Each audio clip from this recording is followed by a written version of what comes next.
that our students continue to be willing to put themselves on stage, to memorize poems, or come up with original comedy sketches, or do the things they do to entertain you and to also practice their public speaking skills. So even before you begin, fifth graders, congratulations.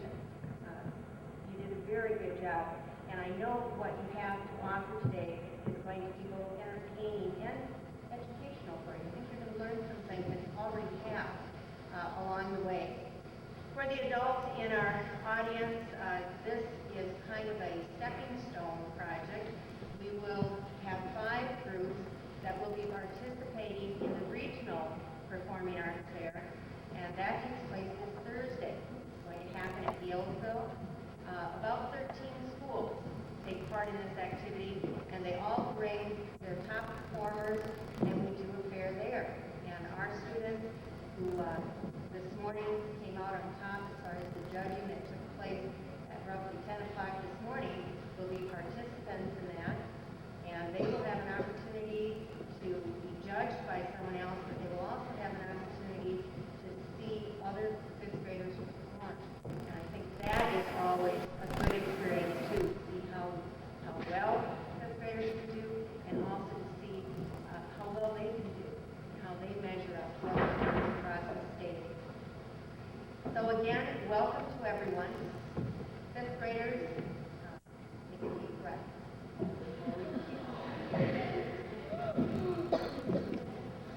Our first act is a poetry act, and it is going to be performed by Alex Baldock and Zach Dearden.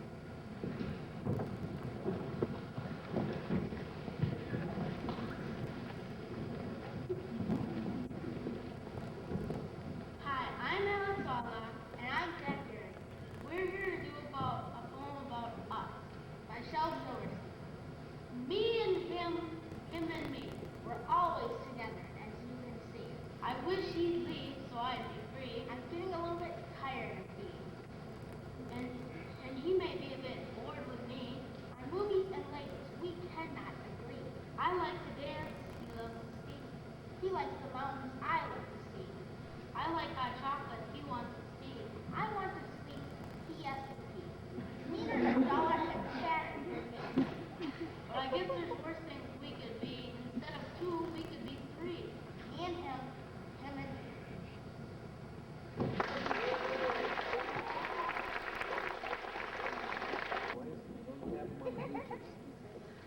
Part of this project was that the youth had to come across sometimes they had to do something to enhance their performance, and so these gentlemen could see beside this way. Our next act is going to also do poetry, and that is Jennifer and Emily.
on the wall chimes hours. Once again, my mom will be late.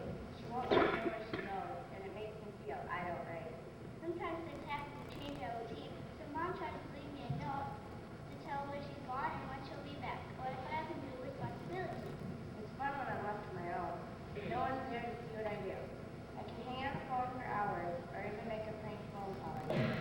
When everyone's gone, I'm all alone. I like to practice my song before my mom relaxes when she comes to the door.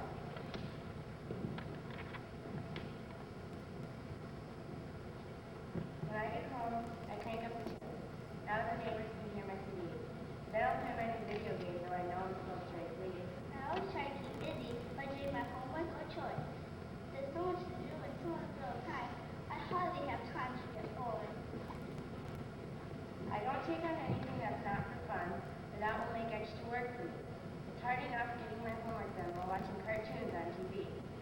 I have homework and chores and other projects that I need to do when I'm home alone. I'm not afraid of people who call. I just tell them my mom isn't here. They knock on the door, don't bother me at all. I just yell, go away, disappear.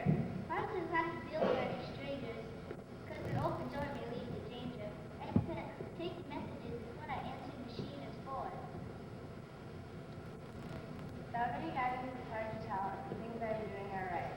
I don't like the way my mom always yells, and if I ask for help, we just fight. Glad my mom shows me how much she cares by giving me boundaries and rules. Because there's no time to be held. There's no time to fight.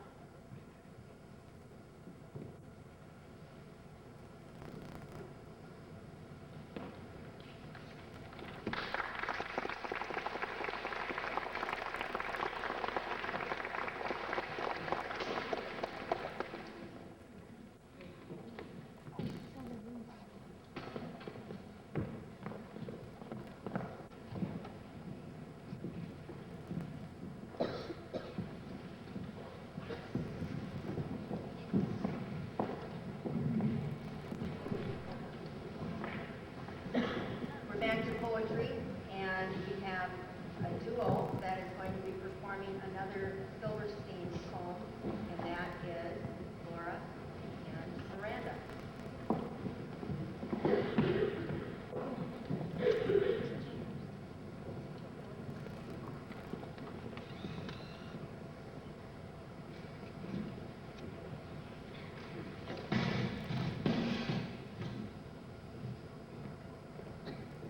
Hi, I'm Miranda. And I'm Laura, And we are here to perform to you a poem called The General.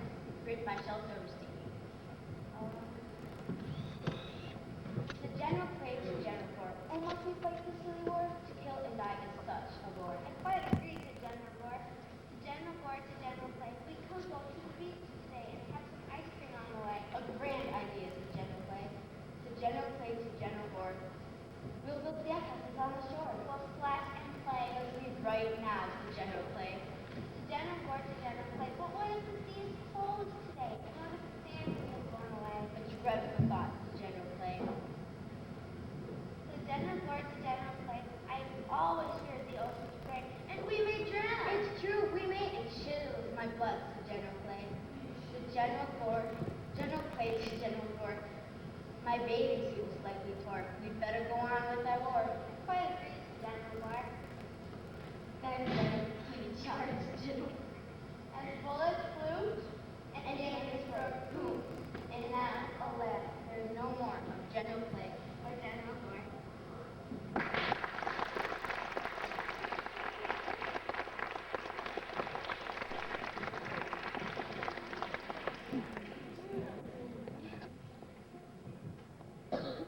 Cody and Sam are here today to share with us a poem, again by Silverstein, I believe, rock and roll band.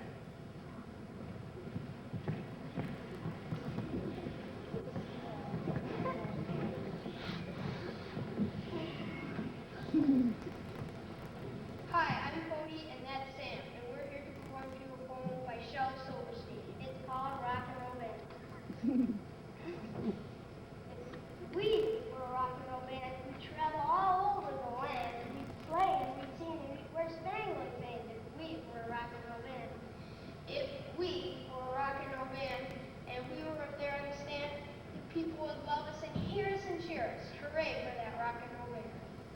If we were a rock and roll band, we'd have millions of fans giggling and laughing, sign autographs. If we were a rock and roll band. If we were a rock and roll band, the people would all kiss our hands.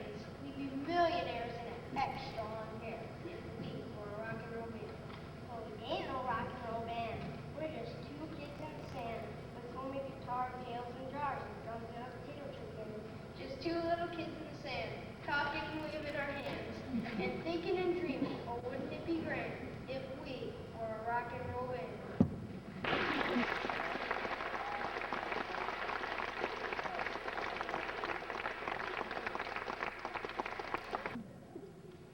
It's been a long time since we've had a fifth grade performing arts fair without hearing who's on first. And I think that's one that always appeals to adults, especially if you're my age or older. And what we've seen is that a lot of times that's a very hard, a very confusing piece for kids to perform. And the two boys who are going to attempt that today actually found a simplified version of it. And so I'd like to introduce Ford and Carlos.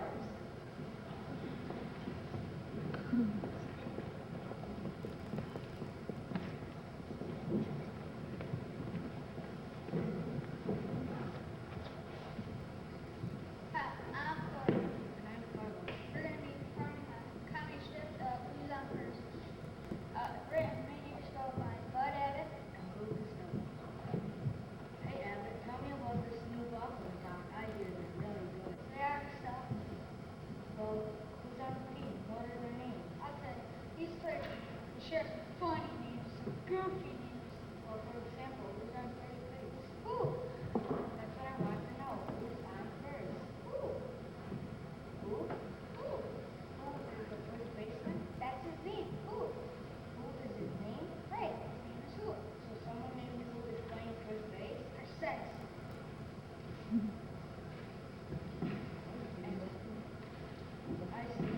What's the name of the guy in second base? you're right. What is the name of the guy at second base? What is his name? What is his name? His name is what? And third? I don't know. You don't know his name is I don't know? His name is I don't know. Fascinating. So I think all the names of players on the team are things that classes do. The questions are promos that can be construed as answers to questions. Do you have a pitcher? And a catcher? It must be confusing as that. You're not kidding. Well, thanks for telling me their names, Mark. Well, Bye. let's go see him play. Nope.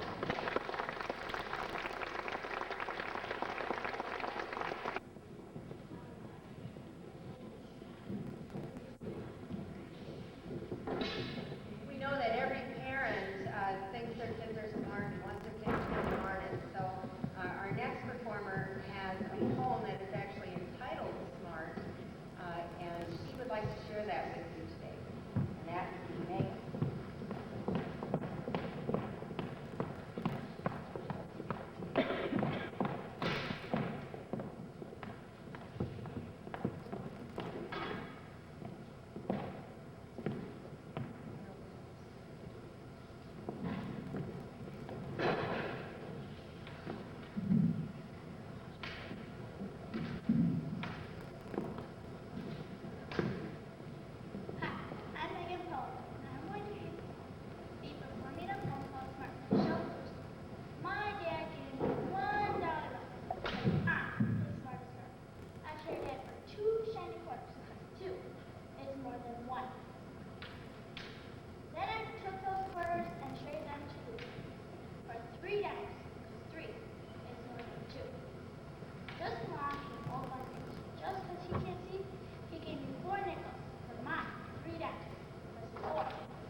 poem called Backwards Bill, and I'm going to help them get this set up a little bit, so come on over.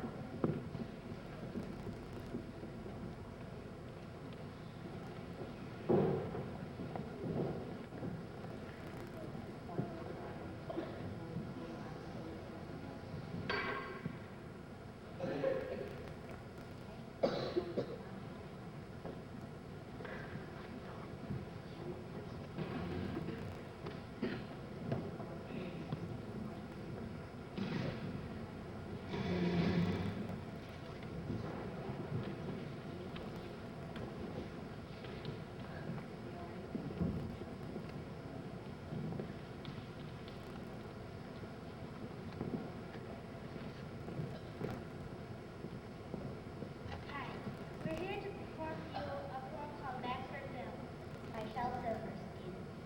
Backward Bill. He lives way by Backward Hill. Just really a hole in the sandy ground, but that's a hill turned upside down. Backward Bill has a backward shack with a big front porch that's built out back.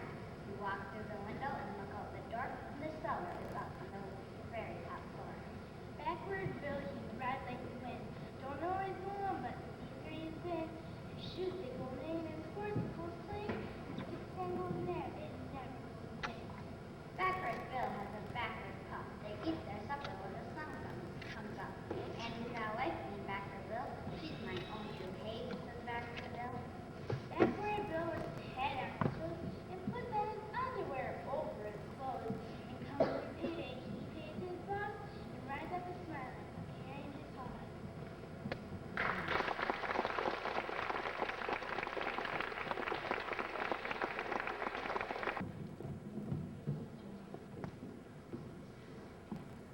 Now we have some original comedy coming up. A couple of the boys have decided that they wanted to put together some jokes and give us a little entertainment from the comedy scene.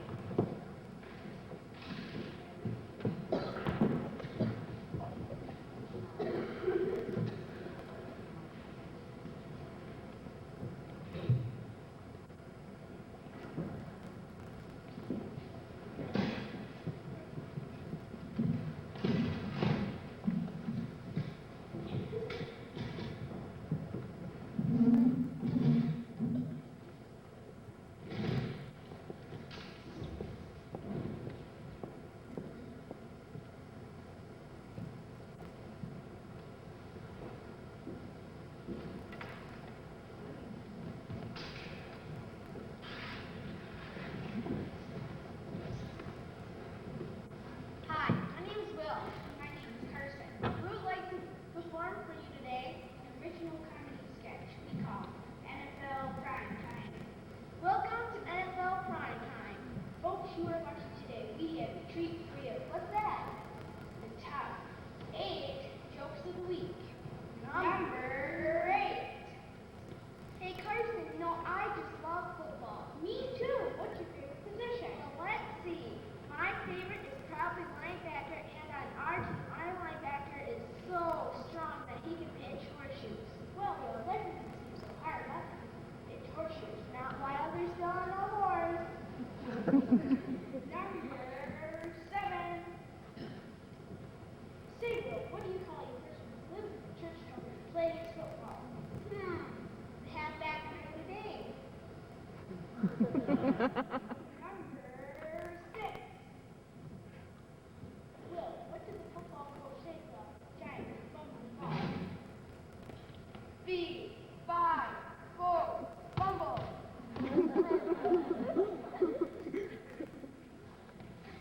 Number 5.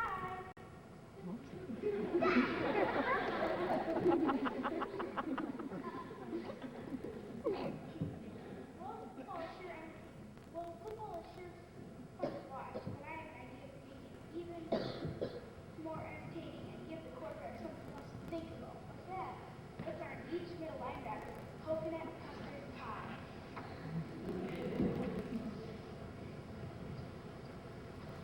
Number 4. Say, Carson, what did the football coach say that he learned that his guinea pig was stolen? I don't know. Well, what did he say? I want my Coach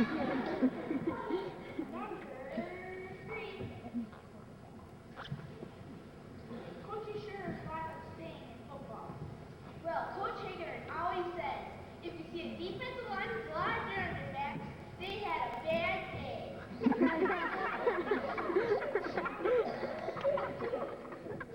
Maybe some exciting team with cards to start. Sometimes football is a game of inches. Yeah, that's how some teams move the ball. And number one joke of the week. Some teams really can't. Once the player came home from the game, his father asked him, "How did your team do?" The son said, "We creamed them." The father asked, "In the finals?" No, the son said, "In the main course." Thanks for being a great audience.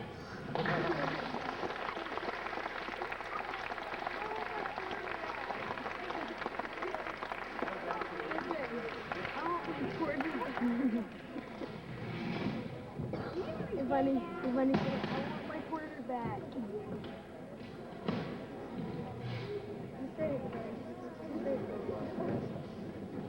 Mr. Haber, I want my quarterback.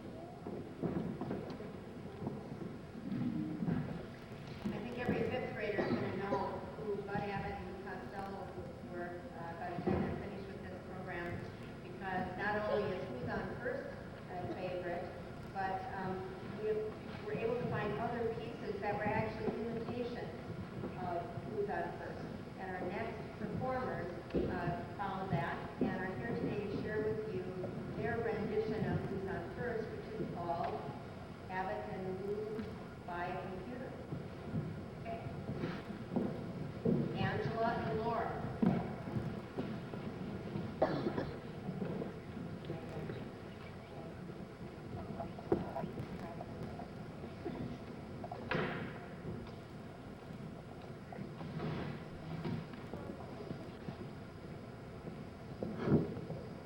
Bud Abbott and Lou Costello were comedians who were well known for their humor based on confusion.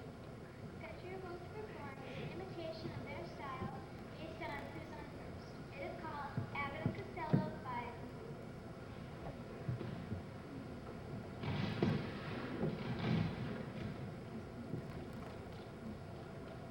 Ring, ring.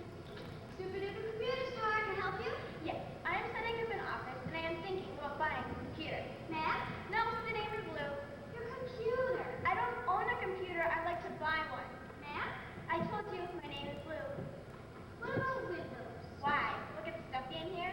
You want a computer with Windows. Never mind the Windows, I need a computer and software. Software for Windows? No, on a computer. I need something that can run my business with. What have you got? Office. Yeah, for my office. Can you recommend anything? I just did. You just did what? Recommend something. You recommend something? Yeah. For my office? Yes. Okay, what did you recommend for my office? Office? Yeah, for my office. I recommend office with Windows. I already have an office with Windows. Okay, let's just say I am sitting at my computer and I want to type a letter. What do I need? Word. What word? Word in office. The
again, I wanted to impress on everyone how difficult it can be to get up and do this in front of a crowd. They were very nervous this morning, even for the two judges. You could feel the tension in the air, and they all went in there with a smile on their face, and they all went through this. I think did a very good job, at least what I heard from the judges, is that everyone did a very good job. We certainly did this afternoon, so great goal, that's great. This morning we had two judges, Cindy Moore and Carolyn Mann. Both of these ladies have been involved with forensics for a number of years, and so they served as judges, a very difficult job. And what they had to do was they critiqued each act, and in the end they had to select 5 to go on to Galesville, and they will be the acts that will be representing Lincoln on Thursday of this week. I would like to read those winners off today. They are in no particular order. And like I said before, it was a very difficult decision. And of course, somewhere along the line, you have to draw the line and say only 5. And it's very hard if you're 6, 7, or 8. And of course, you're not going to know who was who in that. But you should all have a lot of confidence in the fact that you did a very good job. Some of these kids are going to be performing in the spring when we have our Fine Arts Fair. We have a concert, and this is part of our program because it is Fine Arts Night.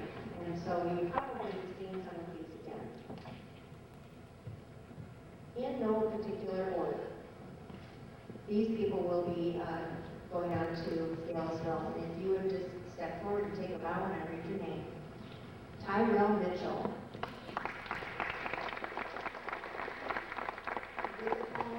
True story, even though we don't believe a word of it. Jennifer Geske and Emily Mertens. He did Rats for Lunch, an unusual case there. Cody Barr, Sam Paul for Rock and Roll Band. Cody seems very attached to that blue wig, so I'm not on his side tonight. Lexi Bowen, Kaylee Jump,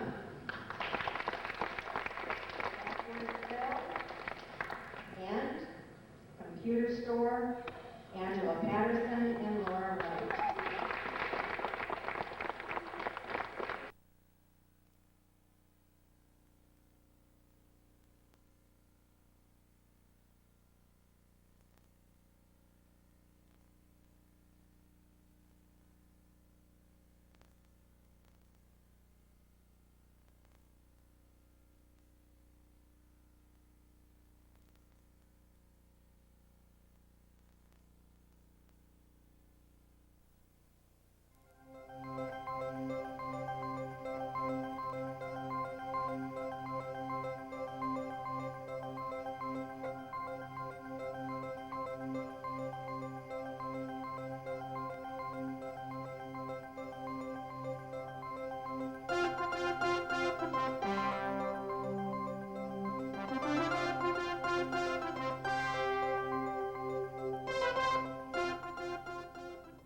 The Wisconsin DOT and our county highway departments have been able to keep Wisconsin moving in winter for nearly 100 years.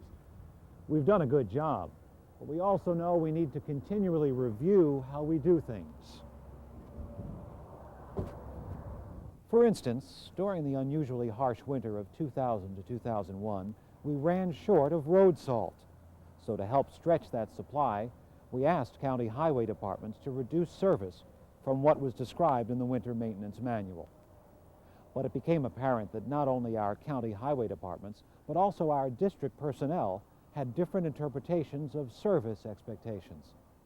A rewrite of the maintenance manual would more clearly define what was expected during a storm and what was expected after a storm. For more than 85 years, Wisconsin's primary mission for winter highway maintenance has been to clear the roads of snow and ice. Like other Midwestern states, Wisconsin during the late 1940s used mixtures of sand, cinders, and salt. In the early 1950s, it was determined that common rock salt by itself could be spread on the pavement to create brine, which lowered the freezing point of snow. This made plowing much more efficient. Then, beginning with the winter of 1956, the department created a bare pavement policy for state highways. It meant that efforts would be made to ensure that all state highways were kept clear of ice and snow throughout the winter driving season. To achieve that, snowplows operated almost continuously during a winter storm. But in the winter of 1973, the policy was modified for economic reasons. It was the beginning of the nationwide energy crisis. The department decided to reduce service on lesser used highways, and that led to the creation of 3 classes of highways, each class with its own guidelines on when and how often they'd be serviced. Throughout the years, we've made other changes to make our policies more effective and environmentally friendly. We also looked at a variety of new tools to tame winter's effect on our roads, from anti-icing techniques to high-tech concept vehicles. Beginning in the year 2000, a winter maintenance manual review committee made up of state and county folks took another look at our policy. They sought to clear up varying interpretations of what was meant by bare pavement, by redefining bare pavement to mean dry pavement. This definition was believed to be more consistent with public perception. The result, after a lot of discussion, was an agreement to create a guideline for passable roadway during a storm. The ultimate goal remains bare, dry pavement, but achieving this condition would not take place until after the storm has ended. The goal is to provide motorists with more consistent road conditions during similar storm situations on a given category of highway, regardless of which county they're passing through. As a result of the guideline revisions, it is possible that within individual counties, motorists could see changes in what they're used to seeing. For some, it will appear the roadway is getting less attention, while in others, more.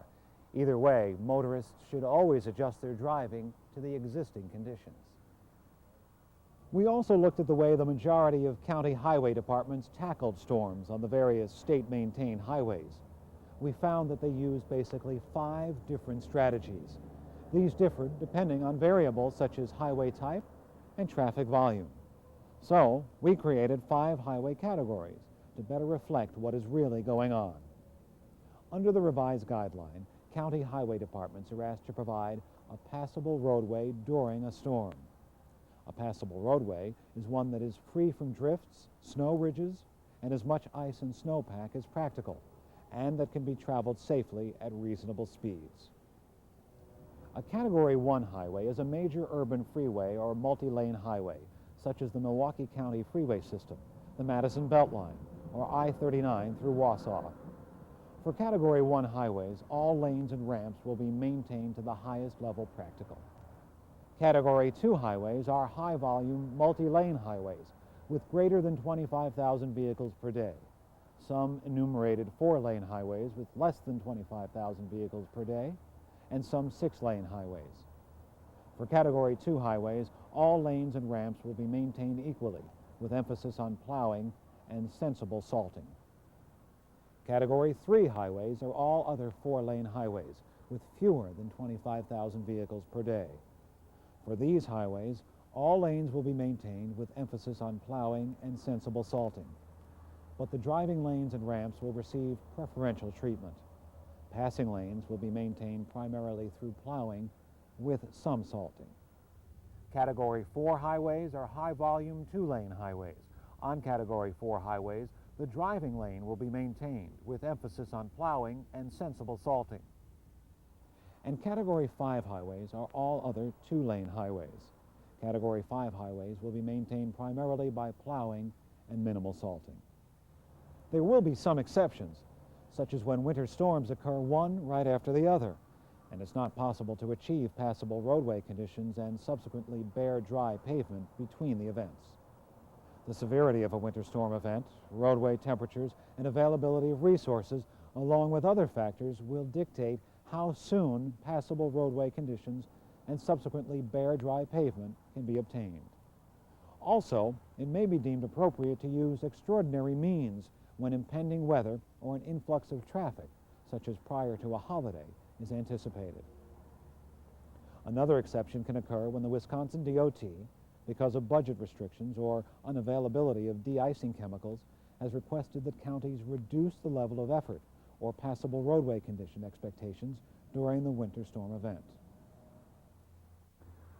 So what does this all mean for county highway departments? Well, for the majority, there'll be little to no change in the level of service you're used to providing. A small number will be asked to increase their level of effort, while others will be asked to reduce it. We believe our revised guidelines will result in more clearly defined service expectations, better overall conditions of the roadways during the winter season, better managed salt use, and improved consistency from one county to the next. We know that using salt on a highway isn't always the right answer. Sometimes plowing is all that's called for. Other times, anti-icing is sufficient. But when we do salt, we must salt sensibly. In the meantime, we'll continue our public outreach, including public service announcements, brochures, and posters, to educate and inform the public. We'll stress that motorists need to slow down, stay alert, and drive for the conditions. And as always, the Department of Transportation and the county highway departments will continue to work together to provide good winter driving conditions and to keep Wisconsin moving.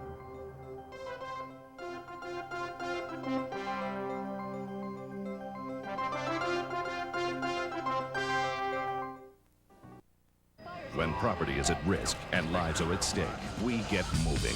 We're the Air Force Reserve. Our mission, an aerial assault on Mother Nature's most daunting adversary.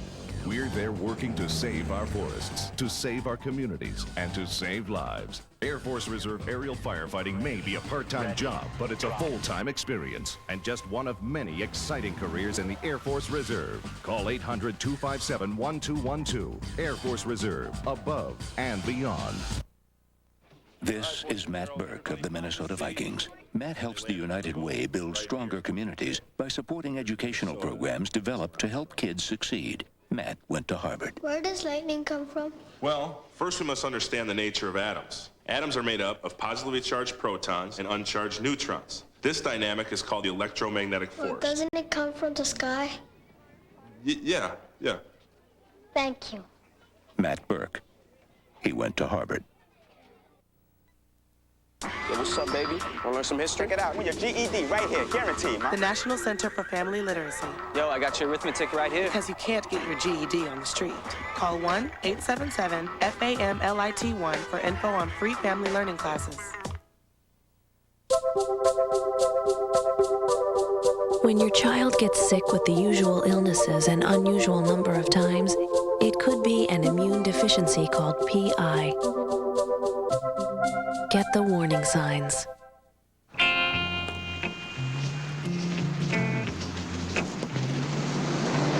Excuse me. I've been getting mixed messages about women and violence. I need a little clarification. Uncle Bill, how am I supposed to grow up to respect women when I have such lousy role models? Boys are never going to approach you. Can you help me reshape my attitudes towards women? You need to teach them that violence against women is wrong.